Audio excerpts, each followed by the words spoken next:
Hello and welcome to the Flavor of Fantasy Future Publishing panel discussion, guys. My name is Michelle Cornwell-Jordan and I am your moderator. And today I'm very, very, very excited because I have the opportunity to chat with this wonderful group of authors. They're here to chat on what is happening with the publishing industry now and where do we see it going hence. So we're going to go ahead and just jump right into it, the chat in a second. I will say a little bit about myself.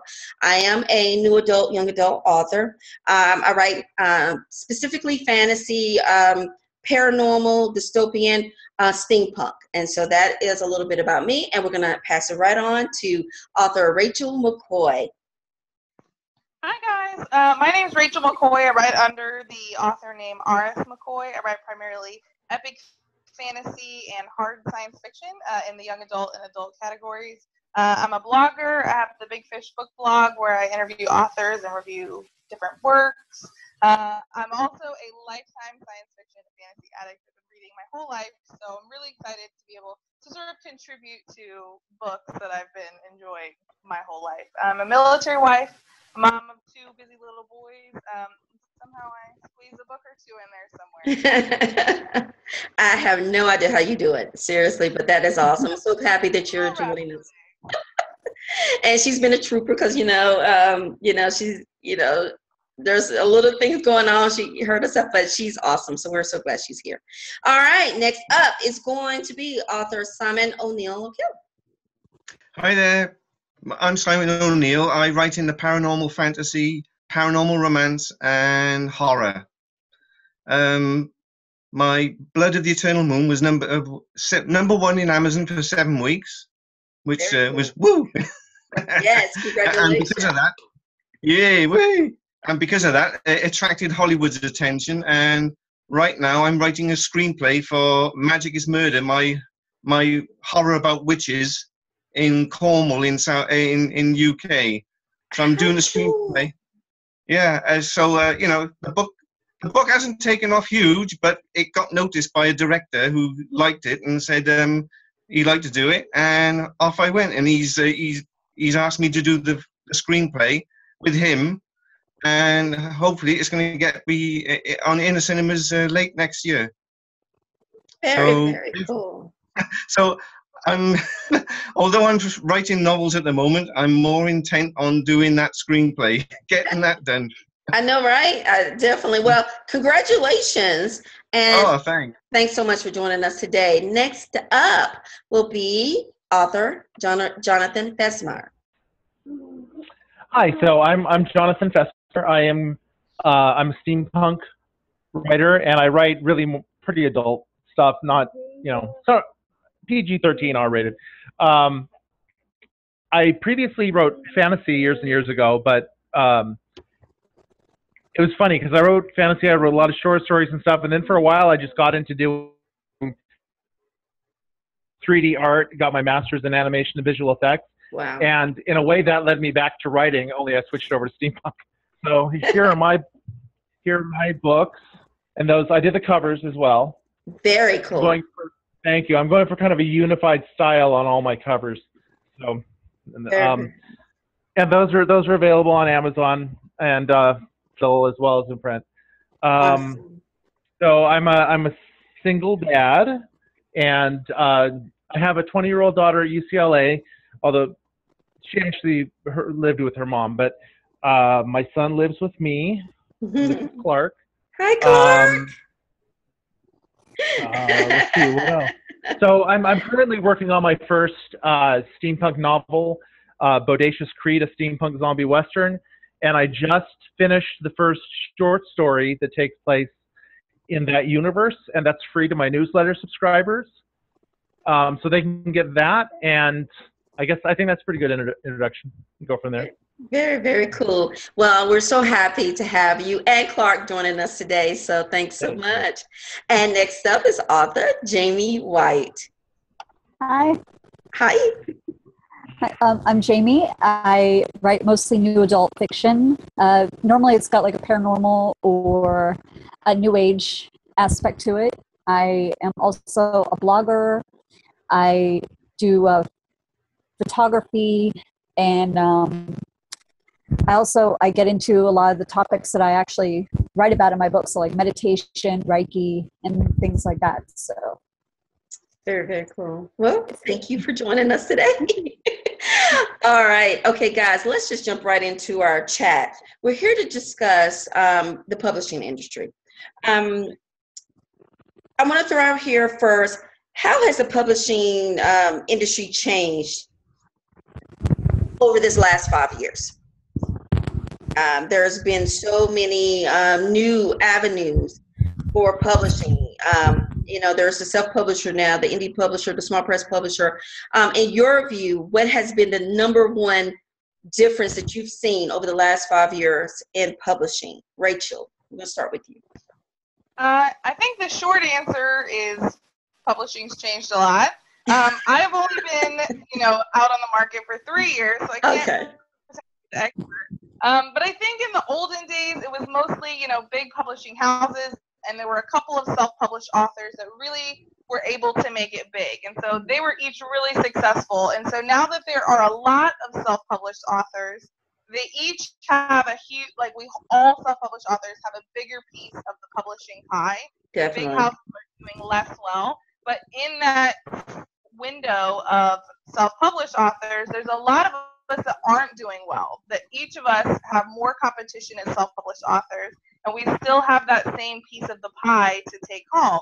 So I think there's a lot of people who are self-published who have decent sales and who do reasonably well, but don't necessarily take home like a fabulous check at the end of the month. And I think that's something new. I think self-published used to be sort of like the fast track to, an amazing bank account. Right. I agree with you. I'm going to take the stake out when you said the old times, because I remember very well the big five. Sorry. Before me. That's okay. I think I can make it through the rest of the video. But no, you're absolutely right. I do agree with you about that. And I do have another kickoff or jump off question for you from that. We're going to go next to Simon. What do you think is the biggest? Well, as for self-publishing, I actually do publish other authors' works, and it's basically just for I only charge a minimal fee for editing, proofing, and I don't change their styles. I get the book out there for them, and for me, it's a little bit of income because I'm not making much off my books, I must admit. But there is the problem. There are so many self-publishers out there, it's drowned the network. We are flooding. It's completely flooded with so many books out there. What chance do you get to push your own out there and make people see it? There is the problem. Right. That is the only thing that the big publishers can do, is they can show you, they can network your novel all through radio networks, TV. You've got no chance of doing that. It costs at least $20,000, to do that yourself.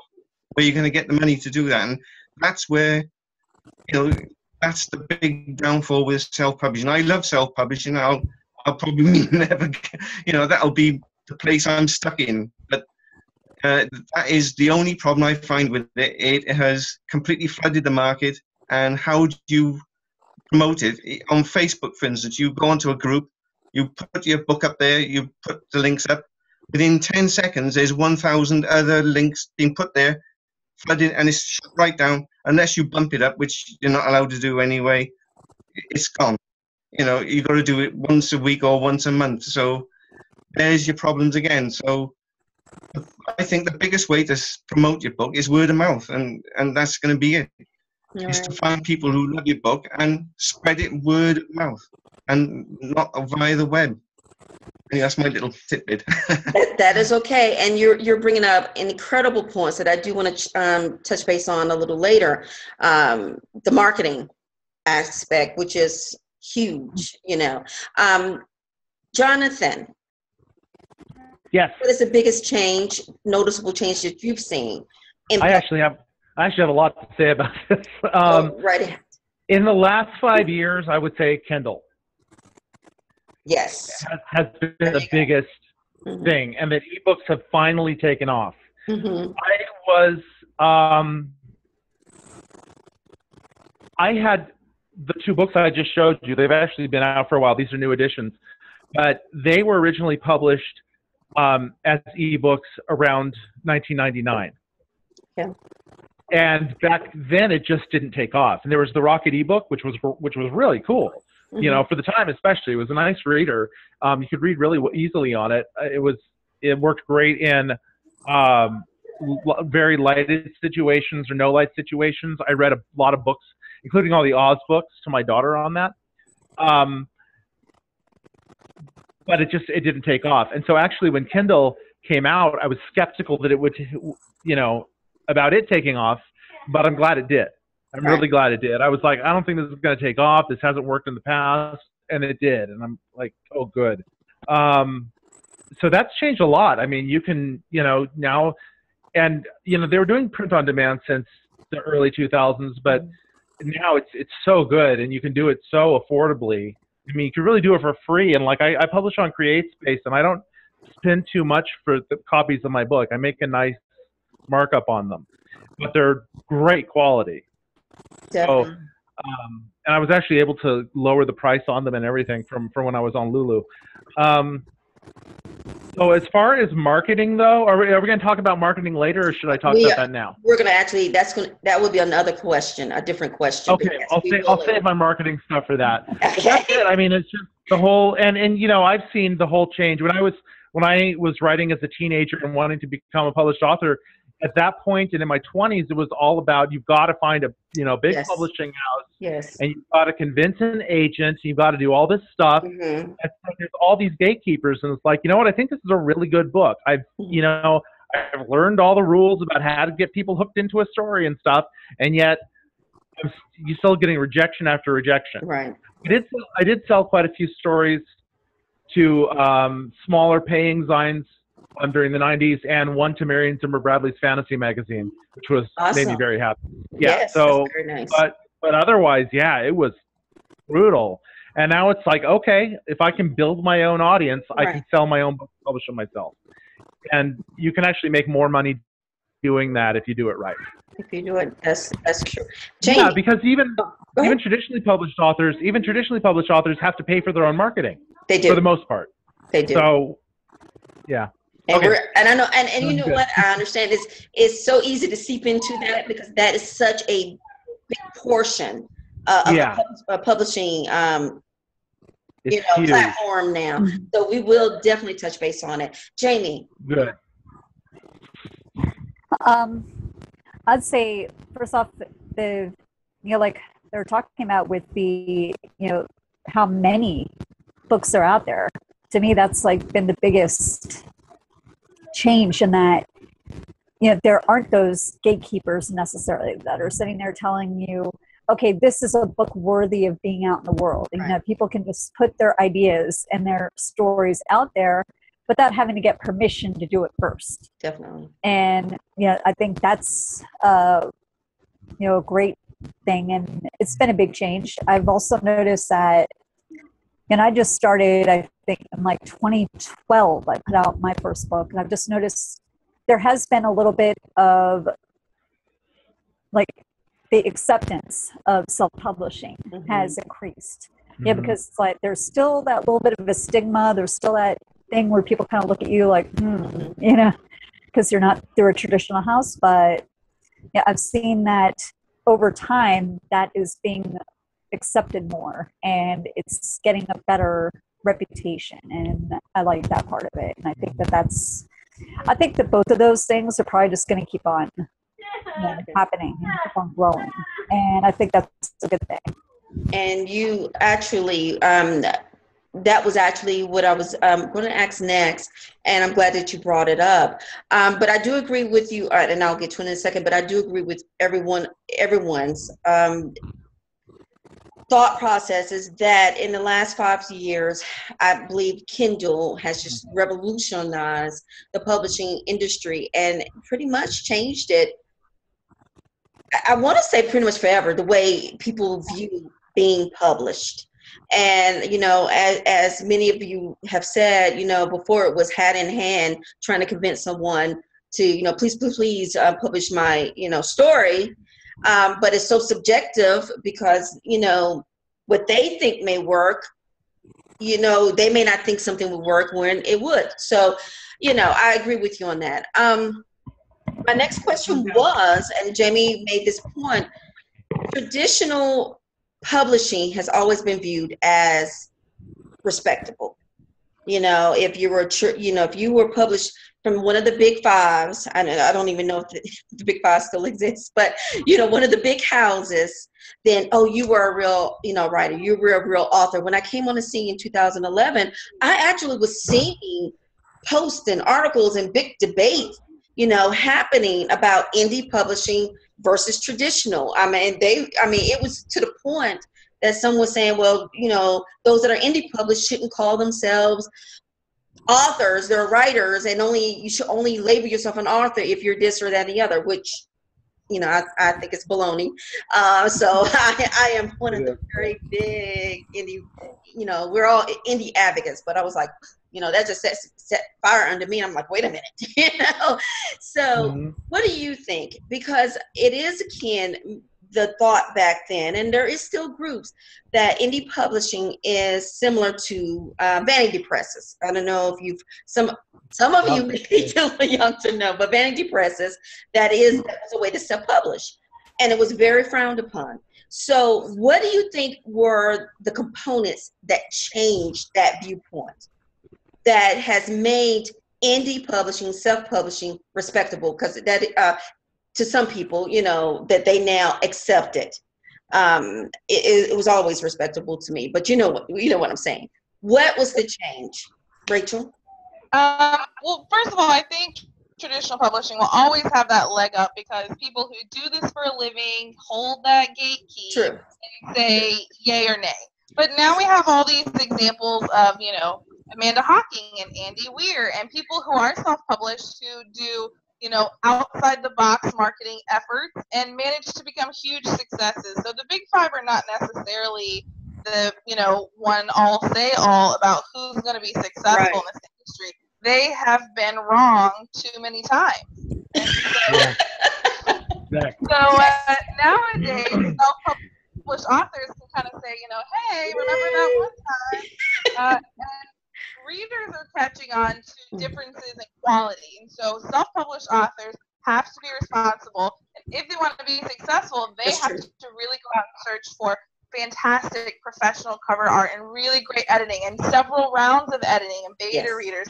And they really have to do all the steps of the process that trade publishing does, but they have to do it on their own. And so the responsibility is greater, but the end product is not necessarily lesser. It's on par.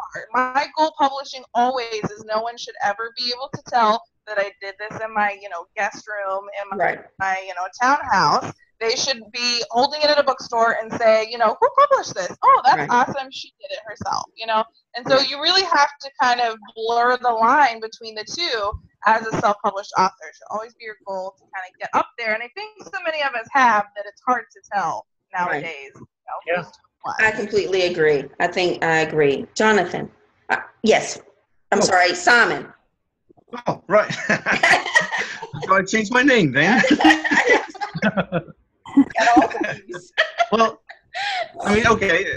I thought one of the major changes is when Hugh Howey came along, and that erupted into a volcano of wow! Look what's happened to him.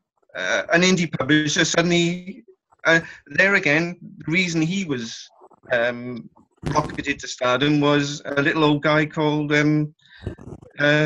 I've forgotten his name now.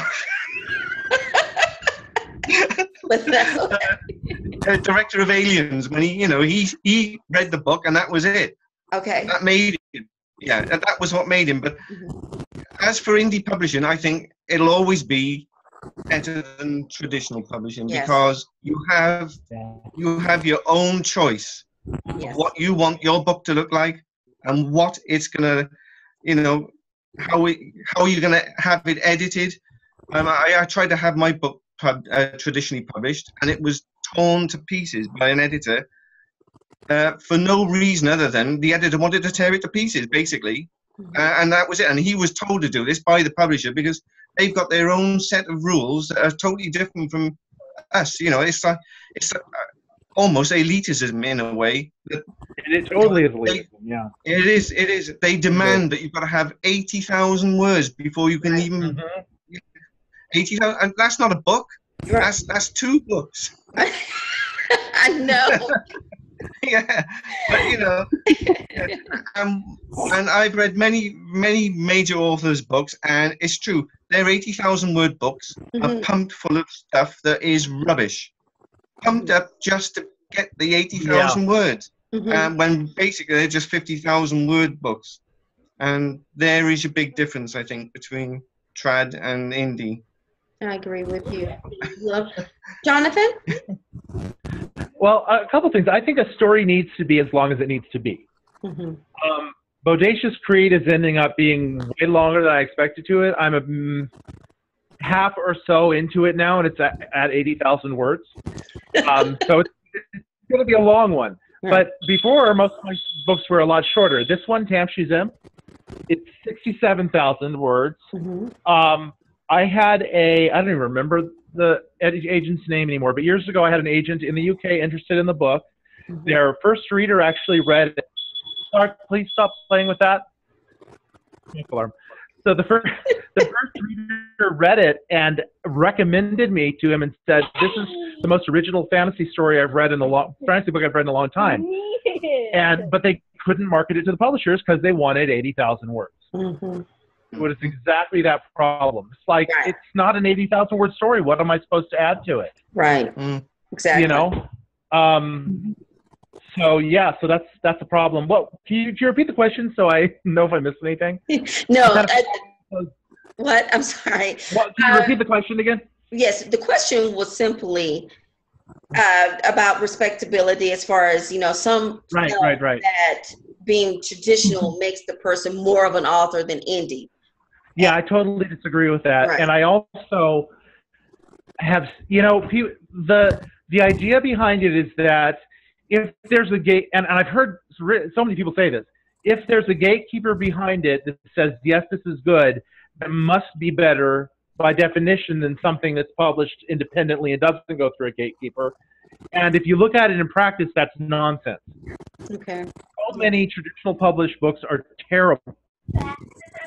And there are also terrible, you know, indie books too, but there are also a lot of great indie published books.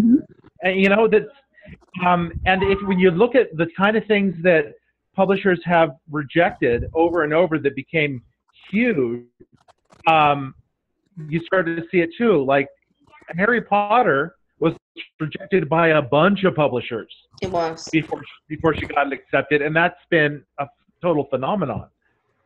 You know, and those publishers must be kicking themselves in the butt. So it's like, I don't trust traditional publishers enough to, you know, anymore. So, yeah. Yeah. And I'm just glad we don't have to go through gatekeepers. I'm glad we can take our stories, you know, directly to the public. I agree. I agree completely. Jamie? Yeah. You know, I'm a huge like music nerd. So this to me, it kind of like almost relates in a way, because I've seen like it almost feels like the same thing is kind of happening that happened in the music industry before. You know, like there's been a lot of changes, like the traditional publishing industry, much like the music industry, was slow to adapt to a lot of the new things that were happening. So they were kind of getting left behind. And I feel like, you know, in both cases, it's like the traditional publishers, they're in it to sell a product. Right. Basically, they're in it to, okay, do I think that this book will sell a lot of copies? Okay, I'll take a chance on it. If they don't think that it's going to sell a lot of copies, they're not going to take a chance of it, regardless of whether they think it's a great story or not a great story. And sometimes too, like Jonathan was pointing out with the book, where they wanted it, you know, fluffed up to like 80,000 words, when maybe that wouldn't necessarily be good or serve a story. I think people are kind of wising up to stuff like that, you know, maybe there's a lot of like contrived things and a lot of things that maybe aren't necessarily authentic with a lot of the stories, because it's a corporation, they're trying to sell.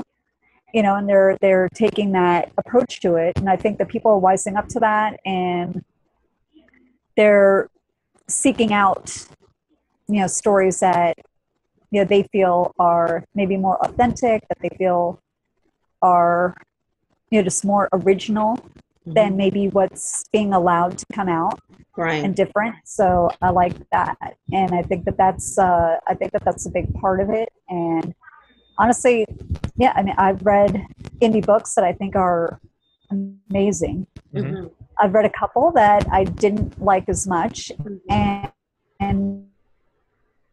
I've read traditionally published books that I thought were great, and I've read excerpts of, I'm not going to name any names, but I've seen excerpts of a couple of particular franchises out there that I read them, and I was like, this got published. Yeah. This was put out there. So I think other people are seeing that, and I think that they're starting to wise up to that, and that's part of what's making it flourish. And I do agree with you that, and it always surprises me, you know, that the gatekeepers feel that they have the thumb on the pulse of, you know, what we want. Because I never forget going to a conference, and, you know, they were saying, well, you know, supernatural stories or whatever are out. You know, with some conference I went to, and there was a few of the gatekeepers there, and in the audience, you know, the people. There were members standing up and saying, well, who said that? We love it. You know, and I guess I just wonder, you know, what they're looking at, what criteria are they looking at? And I agree that indie published books are more unique.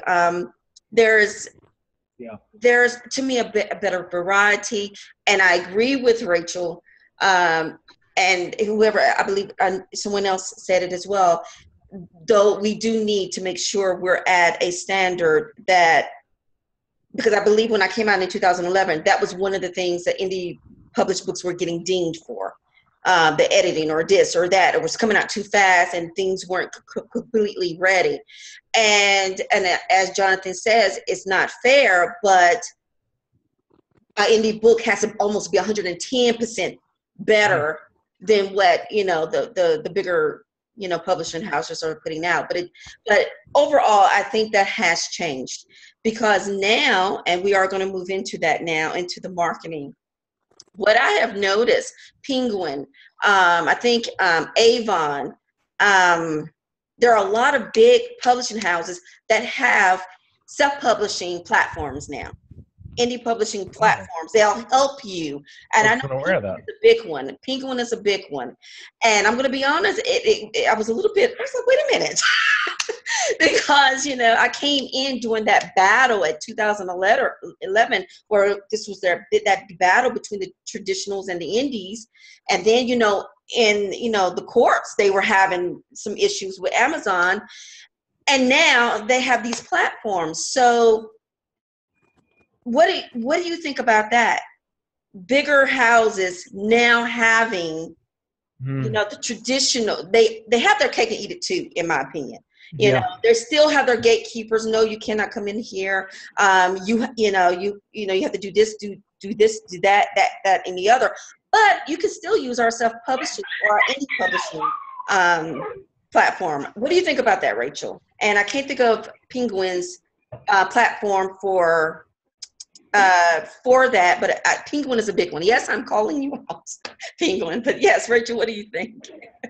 Well, I don't profess to have a lot of experience or knowledge. I haven't, you know, tried it out. I don't know anybody that's tried it out, but I understand, you know, sort of the thought process behind it. I think the big five are just watching their dollars fly out the window to Amazon and Smashwords and Kobo, and they're just like, help us, what do we do?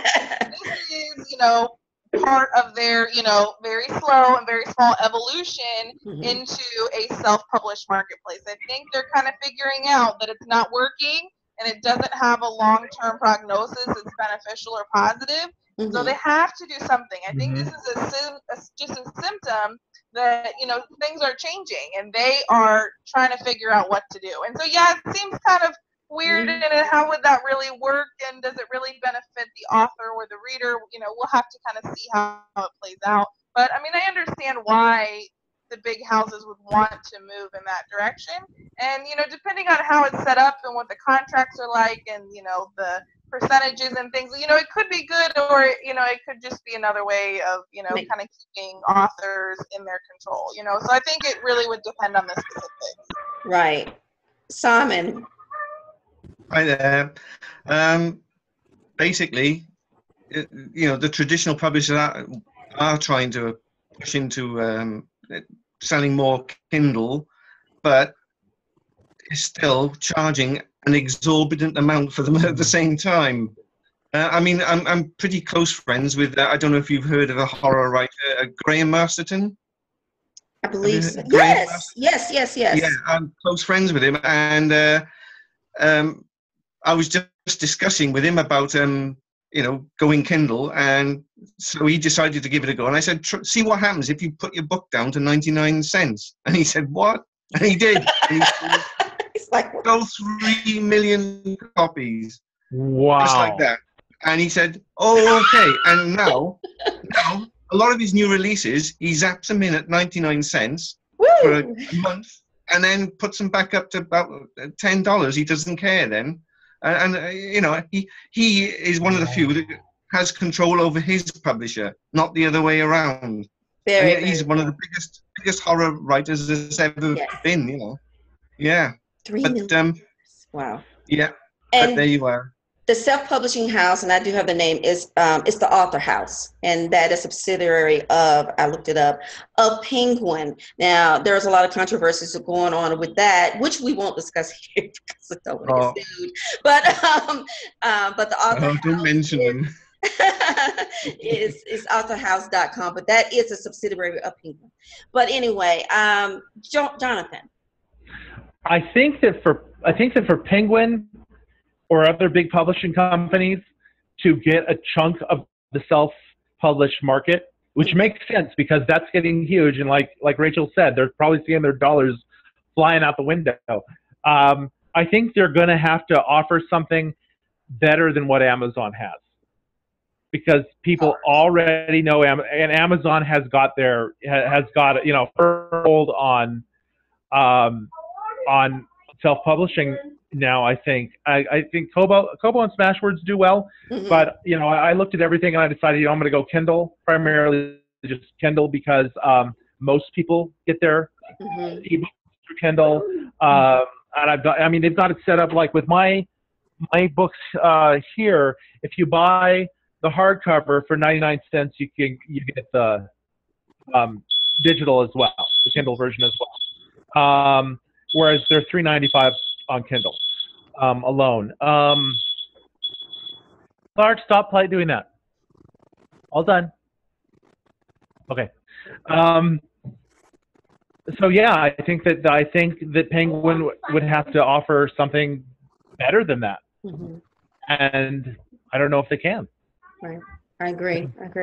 No, it's always been a hot button issue for me because I'm, but I think I agree with you guys. I agree with you guys, Jamie. More options is great. If they can compete, then that is probably beneficial for all of us. But it'll be interesting to see. But I don't think they're going to overtake Amazon. I guess, in my opinion, why there was, a little confusion in my mind was that, to me, the indie publishing and self-publishing was almost a byproduct or a symptom of so many wonderful stories being kept out by a certain few.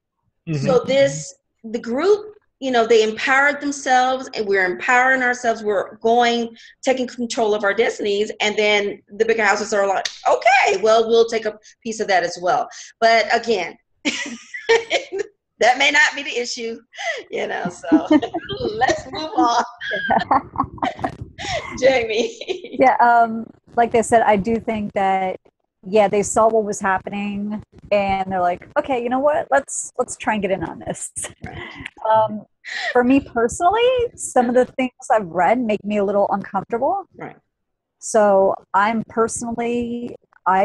would not want to, get involved.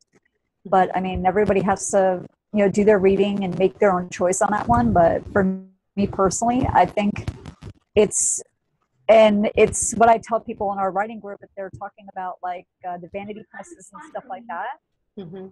If there's any money involved, if you're like having to pay them at all, You should not mess with it. Right? do not That's right. step away immediately, because if you're say paying a vanity press like several $1,000s to print your manuscript, Mm-hmm. instead of signing that contract with them, why don't you take that money that you would be paying them, Right. get your own editing, your own cover, and go ahead and do it yourself on Amazon Mm-hmm. or Smashwords or whatever retailer you choose. Yeah, I mean, to me that just makes sense. It doesn't make sense to me to spend like that much money to like say a vanity press or something, and basically be giving them the rights to where you can't really do a lot with it and everything like that, when you can just pay that same money and do it all yourself. There you go. And we're bringing in another issue for more so the independent. Well, actually, it's every author now. I believe this is the traditional authors. They're primarily published by traditional means. Maybe it's a little less pressure on them, but marketing. Mm-hmm. I think everyone they're involved in it in some way, but it's very heavy on the indie published or self-published author. Everything is on their plate, picking the editors, the cover work, all of this. That is a lot, and plus getting the word out there. So let's just chat about that. What are some great ways to get the word out about these wonderful reads that we all have? What in your opinion has been one of the primary ways you've reached your readership? Rachel, let's start with you.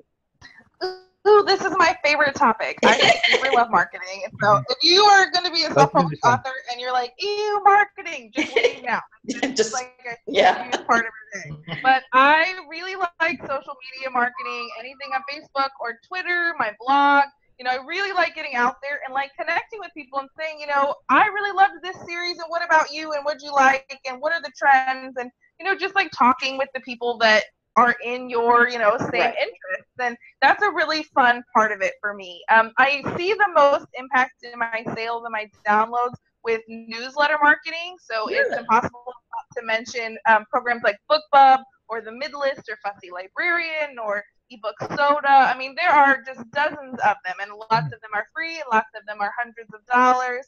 And you really have to find which ones are going to best serve you and your audience. But some of they target specific genres, and so BookBub will send your book, say today it's free, and they'll send it to 250,000 people that love fantasy or whatever your genre is, and then you are instantly #1 for a month or whatever, because so many people buy it off that list. So it's really impossible, I think, to just omit these things. So who cares if you had to pay $500 for a BookBub ad, because you just made thousands off one day of their promotion, So have you done that? They're super selective. It's 20% of their people that they take, and it's very specific on, what day, So today, the entire Game of Thrones series is on sale for 50 cents. We can't promote you, and so it's really and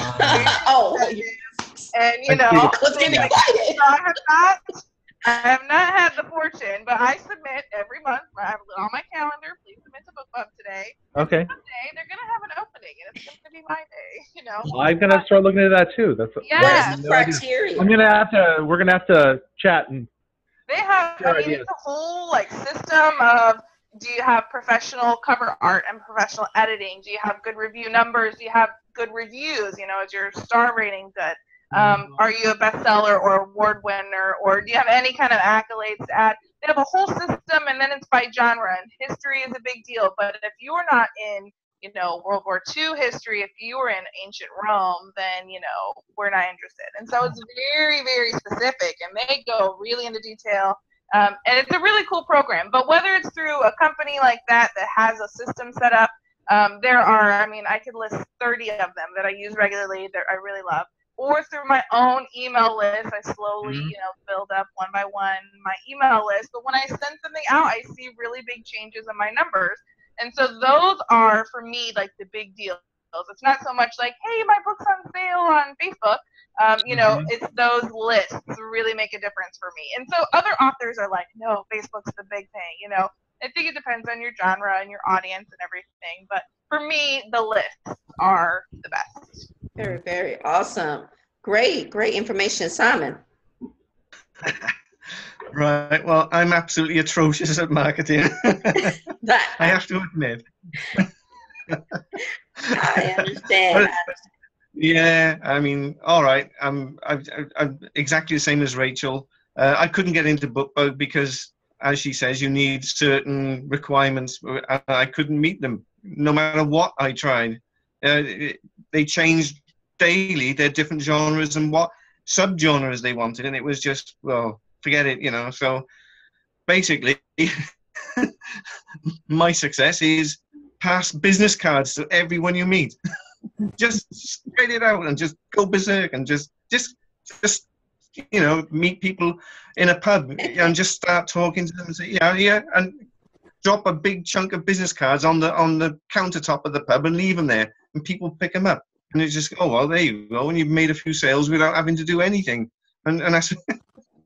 But you know, like I said before, my biggest marketing success was the fact that my vampire romance got to #1 for 7 weeks, and Hollywood saw it, and that's awesome. It was just pure luck.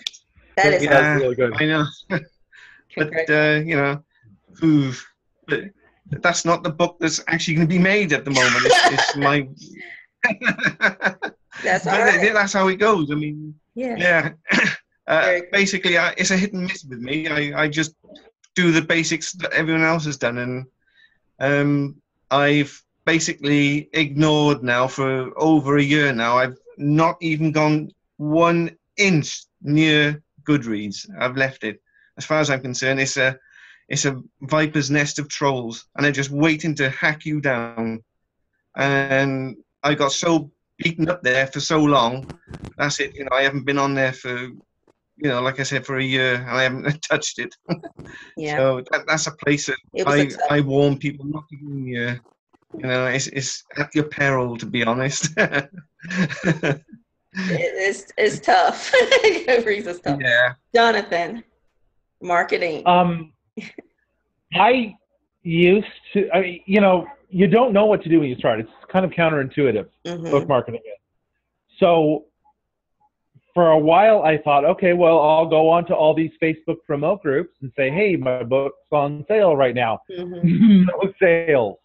Because everyone is doing it there. Everybody. So I found a book, and I would recommend this to any writer, called Your First 1,000 Copies by Tim Grahl, Grahl.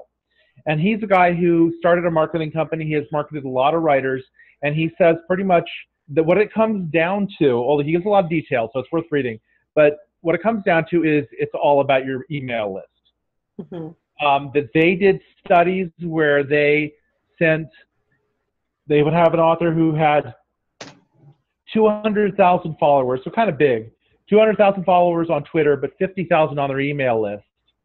And they would test how many people bought a book when it was posted to Twitter versus when it was posted to the list. And the amount from the smaller list was like 10 times higher. Because these are people who have opted in.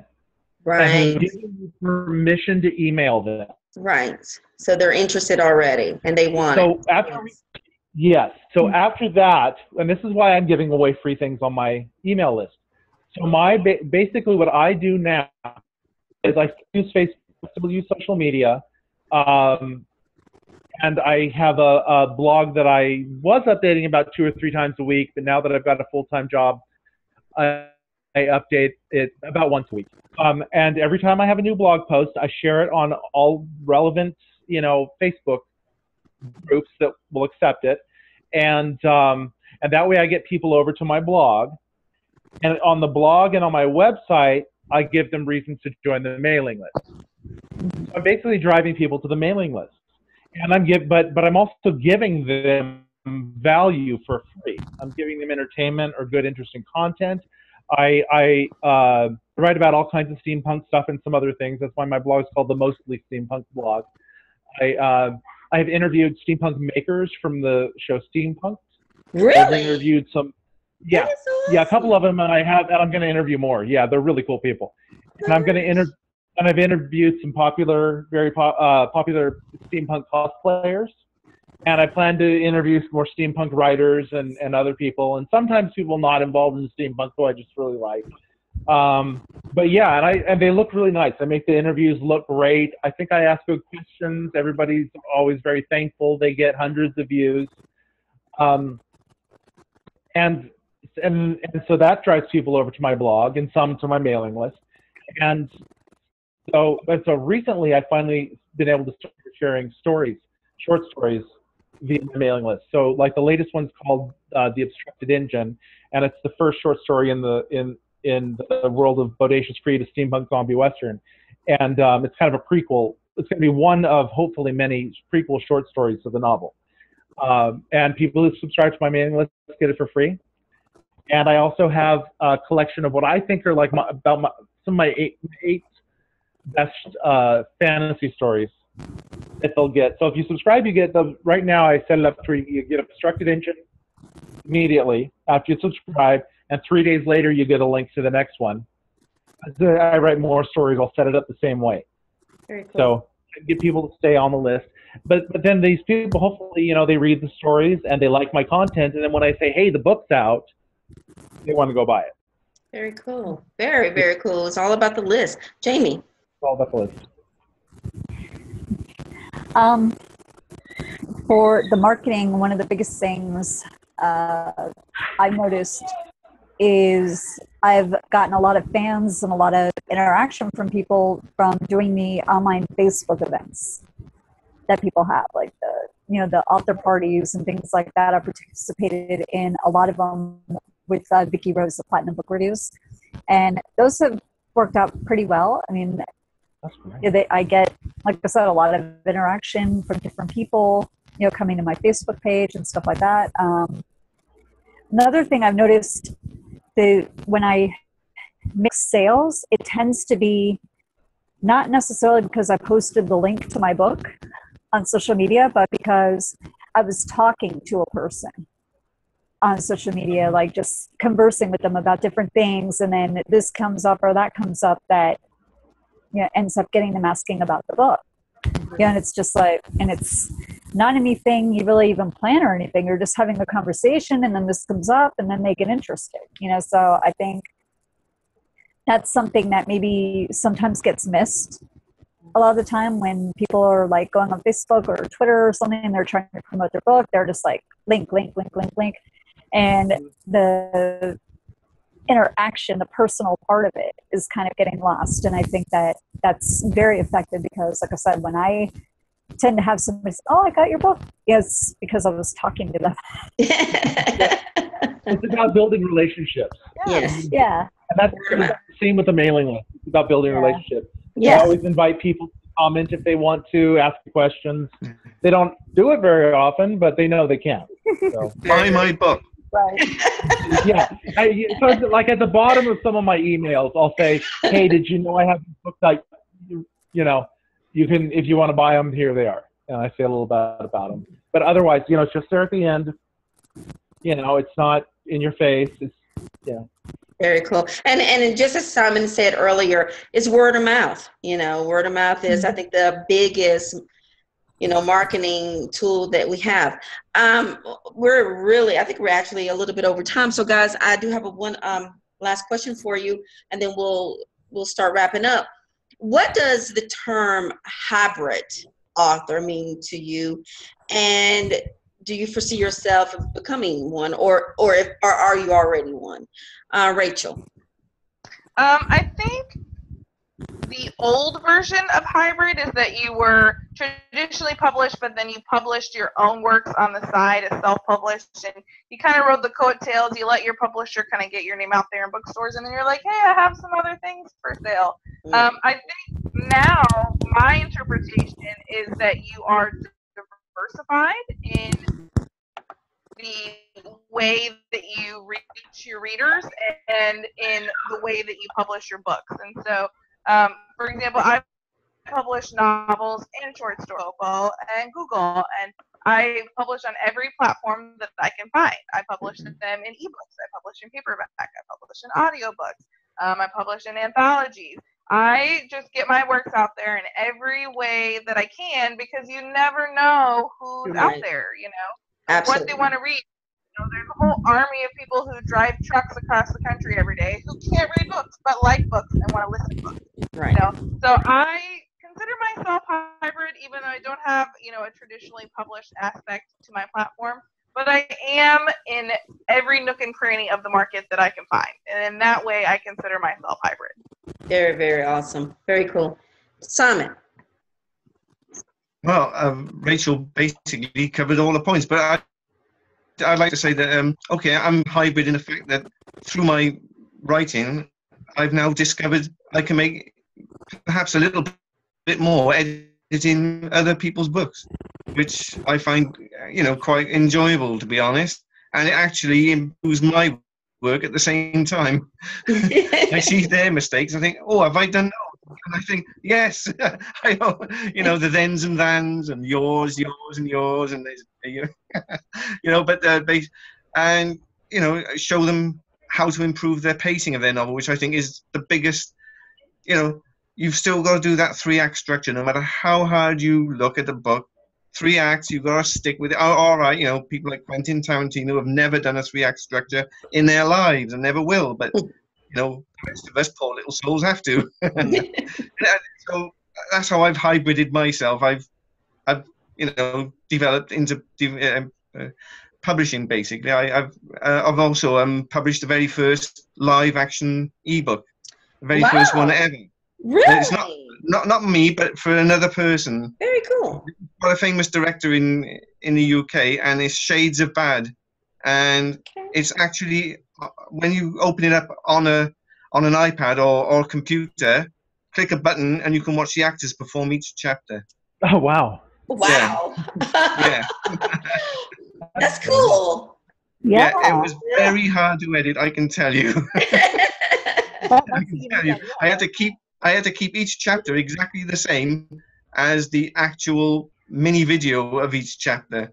So that was at least done, and it's out there. Very, very cool. Okay. All right, Jonathan. Well, I have a friend who is one of the hybrid authors who is traditionally published and sometimes self-publishes himself. And he actually recommended I just self-publish with all the problems I was having with agents and stuff. His name's Steve Seville. Some of you may have heard of him. He's a great guy. But today, I mean, I hadn't even heard that term until now. But I guess sort of the way that I am kind of diversified in things is I do my own covers. Because, I have an art degree, so, may as well use it for myself. So that's why I came up with my own kind of cover style, and it's actually done in 3D. And you see a lot of people's kind of amateur 3D art that looks like, oh, they use poser figures and whatnot. And I used to do art like that. But since I have learned how to do professional stuff now, I have, I have this kind of style. I don't know. I think it looks a lot better. Very nice. That is very cool. Yeah, and I have a certain way that I render out the layers for it, and I do it all in Maya, which is a professional software. So I've got that going. I'm also, I mentioned my 3D printer in the last panel, so I like to print up things and design things, and so that doesn't really go in the off category, I guess. But I think the covers kind of do, and I've done covers for other people as well. Mm-hmm. So for other people's writing, so I've helped others too. Okay, very cool. Yeah. Jamie? I guess, yeah, I mean, there's been a couple different definitions of hybrid here. I guess I fit into both of those. Yeah, I mean, I've had things published through, and this is kind of what I consider hybrid initially, is like through a small press plus self-pub. But yeah, I mean, I also do editing for people. I also do, I've written new adult paranormal. I've written some contemporary romance shorts and like all kinds of like different things like that. So I guess you can, call me a hybrid in that way too. Incredible. So today we have discussed so many aspects of publishing, and basically it just boils down to the fact that it's open by any means necessary. There is an avenue out there if you look for it, strive for it to get your word out. But it really is, the buck stops with that author. How much do you invest and you put into it? I'm not just speaking financially, just, hard work, making those interactions, those connections. That is, hopefully that will equate the success of it. But, there are the field is so full, but that doesn't mean that, there can't be success. So thank you so much for joining us today, guys. We have gone over, but it was really fun to talk to you guys. Where can everyone touch base with you? Any upcoming events, novels? Rachel. Well, you can find me on my social media platforms, Facebook, Twitter. I have the Big Fish book blog. I have a website, rs.mccoy.com. The basics. I just released the 3rd book in my Sparks saga, and I am 95% of the way done with my first hard science fiction. So that'll be going out for editing soon. I'm really excited about that one. But in the meantime, you can find me around, sharing, articles and things on social media. Very, very cool. Simon. Well, I've just friended everyone here already, so I mean, you can catch me anywhere on the internet. I'm floating about all over the place. I'm ready to release my 3-part novella, Alien Erotica. I've just jumped into that mode now. Yeah. Oh, that sounds fun. It's Star Trek on Viagra. Yeah. All right, then. Well, awesome. Thank you. Thank you. Okay. Jonathan. Okay, before I go into mine, I just want to say, Simon, I love crazy stuff like that. I don't know if you guys have heard of the Bizarro genre. I have a feeling that if we were only in traditional publishing now, that wouldn't exist. Mm-hmm. It's a genre where one of my favorites, one of my favorite writers, Carlton Mellick, writes Bizarro, and these stories are crazy. What he says is he takes the stupidest, dumbest idea he can come up with and writes about it in a completely serious way. So you come up with these brilliant, very, very weird stories with weird erotica and ultra violence, but they're also hilarious. And so that's just, I think, in a way, that's a shout out to him, but also just in self-publishing in general, that kind of stuff can even be out there, because I don't think any traditional publisher would accept that. But it does very well, and it's got a very loyal following. Awesome. Okay, so so on to me, and that Simon sounds a little bit in that to me. So what he just mentioned. Okay, so you can find, I am pretty much centralized. I have my presences all over, but it's centralized on my website, johnfesmire.com. So not Jonathan, JONFESMIRE.com. From there are links to my Facebook, Twitter, DeviantArt, and Pinterest, and my blog is also there, and information about my books and Bodacious Creed. So I definitely recommend people go check out the blog. That's sort of where most of my content is. And you can go and you can join me on other sites, and you can subscribe to my newsletter on the website too. So everything is accessible from there. Very cool. Thank you. Jamie. Thank you. I have everything also centralized on my website, Facebook, Twitter, Pinterest, my newsletter, Instagram, everything. It's jamielwhite.com, JAMIELWHITE. And I'll be announcing the new publication I'll be doing soon on my newsletter. So Yay. I'll be announcing that November 1st. And I just released the last book in my Stains on the Soul trilogy, a story that involves reincarnation and the witch trials and stuff like that. So. Very cool. All right. Well, guys, thank you so much for just hanging out and chatting about this. The subject is so massive. There could be several panels. I mean, one alone on newsletters, because I for myself love tips on how to build that a little bit. You know, we didn't even really touch base more on the social media, how the big houses, they want you to have a social media presence, and you know, and so all the aspects of what type of mediums out there. There's so much to this particular subject. So hopefully there will be more. I believe there was talk of the Flavour of Fantasy doing some discussion roundtables. So and that without, you know, won't be moderated, but just authors come together chatting about these topics. So hopefully that will happen. But anyway, thank you so much for joining us. And everyone that's out there, thank you so much. We hope that you're having an awesome time at the event, you know, that you're out there and you're enjoying each and every day, you know, the fantasy days, and you make sure you stop by your favorite fantasy day. But whatever the day may be, we just hope that you're having a good time. Get involved in the scavenger hunt. Get involved in the cosplay.